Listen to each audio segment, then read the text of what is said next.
Laptop लेना है पर कंफ्यूजन ही कंफ्यूजन है। इतने सारे ऑप्शंस, स्पेक्स, किसी ने बोला i7 लो, दोस्त बोल रहा है AMD लो। गेमिंग के लिए 3050 या 4050 बेस्ट रहेगा। फिर आ जाता है भाई बजट बहुत टाइट है, समझ नहीं आ रहा मेरे बजट में कौन सा लैपटॉप सही रहेगा। आप लोग भी कंफ्यूज हो ना, तो बस कुछ मिनट दे दो, वीडियो के एंड तक आप लोग एग्जैक्टली जान जाओगे क्या स्पेक्स चाहिए आप लोगों को, किस यूज़ के लिए कौन सा लैपटॉप बेस्ट है। एडिटिंग, गेमिंग, कोडिंग, सब कुछ, और पैसा भी बचेगा। मम्मी पापा बिल्कुल खुश हो जाएंगे लैपटॉप से, तुम लोगों का पता नहीं।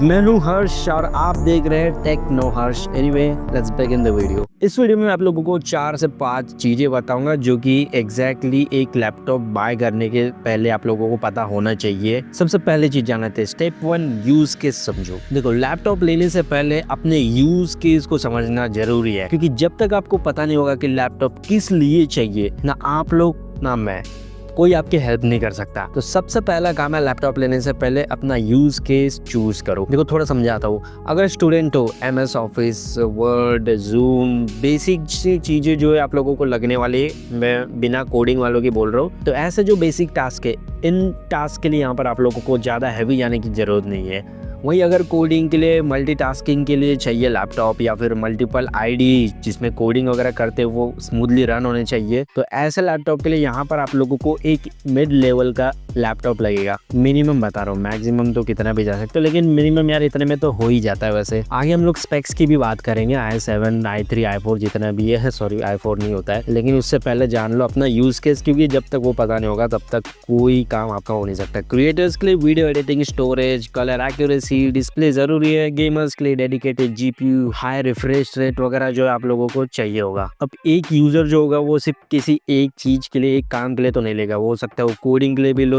गेमिंग के लिए भी ले, या फिर वीडियो एडिटिंग, बहुत सारे काम होते हैं। तो सबसे पहले अपना यूज केस जान लो। मल्टीपल भी हो सकते हैं, ज़्यादा भी हो सकते हैं, कोई दिक्कत नहीं है। तो अब यूज केस हमें पता चल गया है। स्टेप 2 है, बजट डिसाइड करो। हाँ, अगर बजट का प्रॉब्लम नहीं है तो सीधा स्पेक्स पे जाओ, लेकिन अगर बजट इशू, जो कि मोस्टली होता है, आई मीन इशू नहीं, लेकिन हमें देखना पड़ता है, तो बजट सबसे पहले डिसाइड करो। वो कैसे करना है, चलो देखते हैं। देखो, बजट हमेशा डायनेमिक रखा करो, क्योंकि हमेशा बजट का रेट आगे पीछे होता ही है।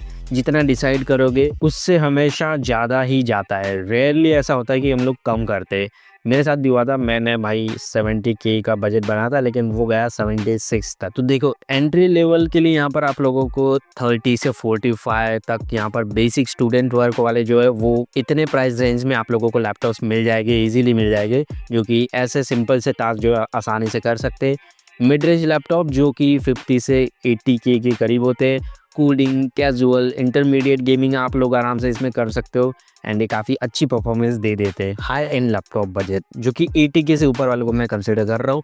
Gaming, video editing, AI tools, भाई बहुत सारे यहाँ पर आप लोग जो है हाई एंड वाले जो हैवी टास्क है इस प्राइस रेंज के लैपटॉप्स में आप लोग कर सकते हो। तो बजट आप लोग अपने हिसाब से डिसाइड कर लो। तो बजट हमारे यहाँ पर फिक्स हो चुका है। अब आता है स्पेक्स पे, जो कि सबसे ज़्यादा जरूरी है। अब इसे समझने में आप लोगों को थोड़ा बहुत टाइम लगेगा, लेकिन मैं आप लोगों को समझा दूंगा। एक बार यूज केस, बजट पता चल गया तो सब कुछ काफ़ी क्लियर हो जाता है। अब लैपटॉप लेते टाइम स्पेक्स के लिए 5 से 6 मेन चीज़ें जो कि आज मैं आप लोगों को बताने वाला हूँ, जो कि बहुत ज़रूरी होते हैं लैपटॉप लेते टाइम, जैसे कि RAM, storage, processor, display, GPU। तो पहले हम लोग स्टार्ट करते हैं यहाँ पर प्रोसेसर से। आज के ज़माने में i5 वैसे इंटेल में और AMD में Ryzen 5 मिनिमम लेना ही चाहिए, लेकिन फिर भी हम लोग स्टार्ट करते हैं बेसिक से। इंटेल में i3 और AMD में Ryzen 3। ये बहुत ही बेसिक बजट वाले प्रोसेसर है। ये आप लोगों को 30 से 40 हज़ार के बजट वाले लैपटॉप में आराम से मिल जाते हैं। काम इसका वैसा ही है जैसा इसका प्राइस है। बहुत ही बेसिक काम है तो ही लेना, जैसे MS ऑफिस, वर्ड, कोई प्रिंटिंग शॉप हो गई, जेरोक्स वाले, मतलब जितने भी बेसिक से बेसिक काम है इस वाले प्रोसेसर में हो जाएंगे। तो इससे कम तो भाई सोचना भी मत, वरना क्या इज्जत रह जाएगी मार्केट में तुम्हारी नहीं बेचारे लैपटॉप की। अब आते हैं i5 इंटेल में और AMD में Ryzen 5। ये एक काफ़ी डिसेंट प्रोसेसर है, परफॉर्मेंस भी काफ़ी सही दे देता है। ये वाले जो प्रोसेसर है 50,000 से स्टार्टिंग वाले लैपटॉप्स में आराम से आप लोगों को देखने को मिल जाते हैं। i3 Ryzen 3 वालों को चलो मैं 3rd जनरेशन बोलता हूँ। तो ये जो 3rd जनरेशन वाले प्रोसेसर है ये काफ़ी वीक होते हैं as compare to 5th generation वाले। एनीवे, जनरेशन की बात करें तो तो इनके अंदर और भी जनरेशन होती है, जैसे कि इंटेल में 12 जनरेशन, 13 जनरेशन, 11 जनरेशन, AMD में 5000 सीरीज और ऐसे भी होते हैं HUP एंड और भी भाई बहुत सारे, जिसकी हम आगे बात करेंगे। लेकिन अभी इसकी बात कर लेते। ये काफ़ी मिड रेंज और डिसेंट मल्टीटास्किंग प्रोसेसर है, जो कि इजीली कोडिंग, एडिटिंग एंड बहुत सारी चीज़ें हैवी टास्क वाली कुछ हद तक हैंडल कर लेता है और आप लोगों को काफ़ी डिसेंट परफॉर्मेंस दे देता है। अब आते हैं i7 और Ryzen 7 में, तो बस वही समझ लो कि यहाँ पर जो है परफॉर्मेंस का बहुत बड़ा लीप है, बहुत बड़ा डिफरेंस है। तो उसी वजह से यहाँ पर जो है ये 7 जनरेशन है, तो ये 5th जनरेशन है, तो काफ़ी डिफरेंस तो होगा, ये नाम में समझ में आ जाता है। ये उन लोगों को लेने चाहिए जो कि heavy coding, heavy gaming, heavy जो पूरे टास्क है करना चाहते हैं, बड़े बड़े एनिमेशन प्रोजेक्ट हो गया या फिर कोई गेम डेवलपमेंट वाला प्रोजेक्ट हो गया, बहुत सारे जो हैवी पावर डिमांडेड टास्क है उन लोगों को i7 और या फिर उसके ऊपर वाले प्रोसेसर्स में जाना चाहिए। तो अब आ जाते हैं भाई सबसे इंपॉर्टेंट चीज पे, जनरेशन या सीरीज। लोग कहते हैं मुझे i5 लेना चाहिए या i7 बेस्ट होता है, पर सच बताओ सिर्फ i5 या i7 या Ryzen 5 7 देखना काफी नहीं है। इसे प्रोसेसर का टियर होता है, असली गेम होता है जनरेशन और सीरीज का। सिंपल भाषा में जितनी नई जनरेशन उतना बेटर परफॉर्मेंस, उतना ही अच्छा यहाँ पर बैटरी एफिशिएंट होगा वो प्रोसेसर, एंड वैसे उसके फीचर्स भी होंगे। और मजे की बात ये है कि भाई एक i3 13 जनरेशन वाला प्रोसेसर भी कई केसेस में एक पुराने i7 7 जनरेशन से बेहतर हो सकता है। सेम विथ Ryzen जिसमें सीरीज होती है 5000 7000। तो कोई प्रोसेसर जनरेशन या सीरीज में जितना ज्यादा अच्छा है वो उतना पावरफुल प्रोसेसर है। अब इसे और भी क्लासिफाई किया जाता है, जैसे कि U, P, H। सबसे ज्यादा पावरफुल होता है H, फिर P, फिर U। तो ये जो होता है इंटेल में होता है। एंड सेम विथ यहाँ पर जो है Ryzen में 5000 सीरीज, 7000 सीरीज, 8000 सीरीज, ये सब नंबर से आप लोगों को समझ में याद आएगा। जो ज़्यादा नंबर, जो ज़्यादा बड़ा नंबर समझ जाओगे वही प्रोसेसर बेस्ट है। अब इसे और थोड़ा एक्सटेंड करते हैं, जिसमें आ जाता है कोर्स और थ्रेड्स वाला। सोचो एक प्रोसेसर एक शेफ है, अगर एक शेफ 1 कोर का वो एक टाइम में एक डिश बना सकता है, तो ऐसे यहाँ पर 8 शेफ है जिसमें 8 कोर्स बोल सकते हैं हम लोग, तो वो एक साथ 8 डिशेस बना सकते हैं। तो cores equals to how many task एक साथ हैंडल कर सकता है एक प्रोसेसर। थ्रेड्स भी वैसा ही है। चलो भाई प्रोसेसर का बहुत हो गया, प्रोसेसर मैंने बहुत बता दिया। अब थोड़ा रैम की भी डिस्कस कर लेते हैं, बात कर लेते हैं इसकी भी। तो रैम में भी यहाँ पर 8GB 16GB से नहीं होगा, इसमें और भी कॉन्सेप्ट है, लाइक रैम की जनरेशन, DDR4, DDR5। DDR5 ज़्यादा जनरेशन मतलब ज़्यादा स्पीड, और DDR4 जो है ये 2021 से 23 वाले लैपटॉप्स में मिलता था, और 2024 से जो है मैक्सिमम यहाँ पर DDR5 वाले जो रैम है आने लगे। DDR5 जो कि स्पीड, मल्टीटास्किंग और बैटरी एफिशिएंसी में आगे है। अब इसमें फ्रीक्वेंसीज भी होती है, जैसे DDR5 की 4800 मेगाहर्ट्ज से 6000 प्लस मेगाहर्ट्ज तक जाती है, और जितना ज़्यादा मेगाहर्ट्ज, जितनी ज़्यादा फ्रीक्वेंसी उतनी ज़्यादा स्पीड रैम देगा। तो रैम में एक और कॉन्सेप्ट है जो कि है सिंगल चैनल और डबल चैनल वाला।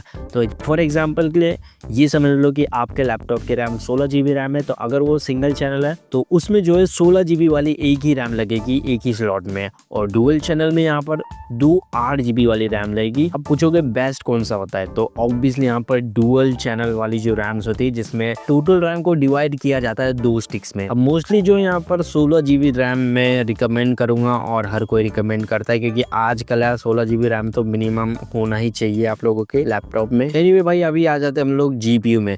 अगर गेमिंग के लिए लैपटॉप ले रहे हो तो भाई heavy editing, animation, blender, unity, unreal engine, ये सारे जो टास्क है मोस्टली GPU इंटेंसिव टास्क है। तो भाई चलो इसे भी समझते हैं। GPU में 2 चीज़ें होती है, इंटीग्रेटेड GPU जो कि प्रोसेसर के साथ ही आते हैं, जैसे कि इंटेल के आयरिस या फिर AMD के रेडियन। ये सारे जो है बेसिक और लाइट वर्क में यहाँ पर यूज़ होंगे, जिसमें आपका GPU या तो बिल्कुल यूज़ नहीं हो रहा है या फिर बहुत कम ही यूज़ हो रहा है। फिर आ जाते हैं भाई डेडिकेटेड GPU जो कि अलग से लगे हुए होते हैं, जैसे NVIDIA, RTX, GTX, AMD Radeon. इन GPU की खुद की रैम होती है जो कि 6GB 4GB VRAM बोलते हैं इन्हें। अब देखो यार NVIDIA या AMD दोनों में से कौन सा बेस्ट है, तो देखो यार इसका अलग सिस्टम है, लेकिन अभी के लिए ये समझो कि NVIDIA अभी फीचर्स में आगे है, लेकिन हाँ थोड़ा बजट में भी आगे बोल सकते हैं NVIDIA compare to AMD Radeon. आप लोगों को NVIDIA के GPU थोड़े महंगे लगेंगे। अगर बजट इशू है तो भाई गो फॉर AMD। जैसे कि मैं बताया था वी रैम भी होता है इसमें, 4 GB वाला जो है बेसिक गेमिंग एडिटिंग वगैरह करवा देता है, 6 GB वाला यहाँ पर जो है 1080p में mostly very high gamings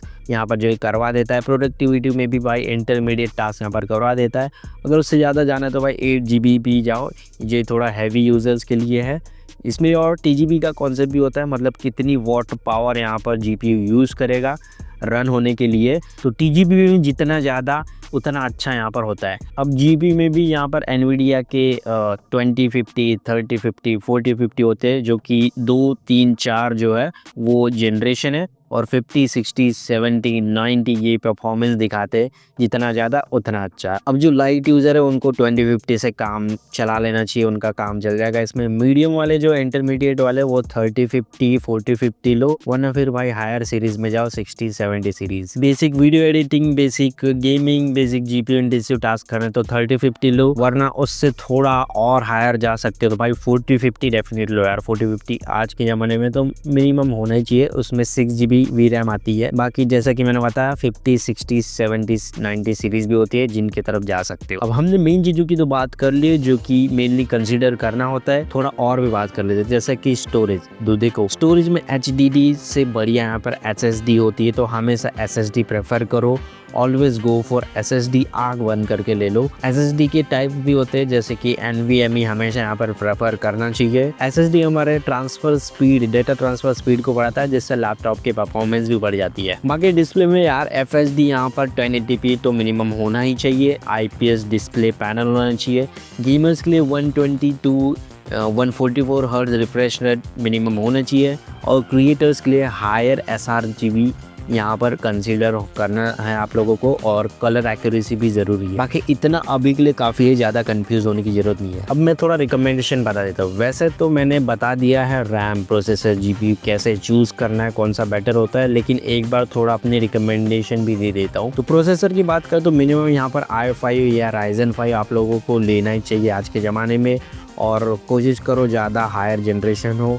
minimum 12 generation Intel में तो होना ही चाहिए। रैम में भाई यहाँ पर कम से कम 16 GB रैम लो, और DDR5 रैम तो होनी ही चाहिए एटलीस्ट। GPU में भी अगर आप लोगों का ज़्यादा काम नहीं है तो भाई इंटीग्रेटेड GPU की तरफ जाओ, वरना अगर GPU इंटेंसिव टास्क कर रहे हो तो मिनिमम यहाँ पर 3050 तो आज के ज़माने में होना ही चाहिए। बाकी प्रोसेसर, रैम, GPU, स्टोरेज, इन सब के कॉन्सेप्ट मैंने आप लोगों को बता दिए, तो आप लोग खुद से भी चूज़ कर सकते हो। अगर कोई भी दिक्कत है तो कमेंट में ज़रूर पूछना।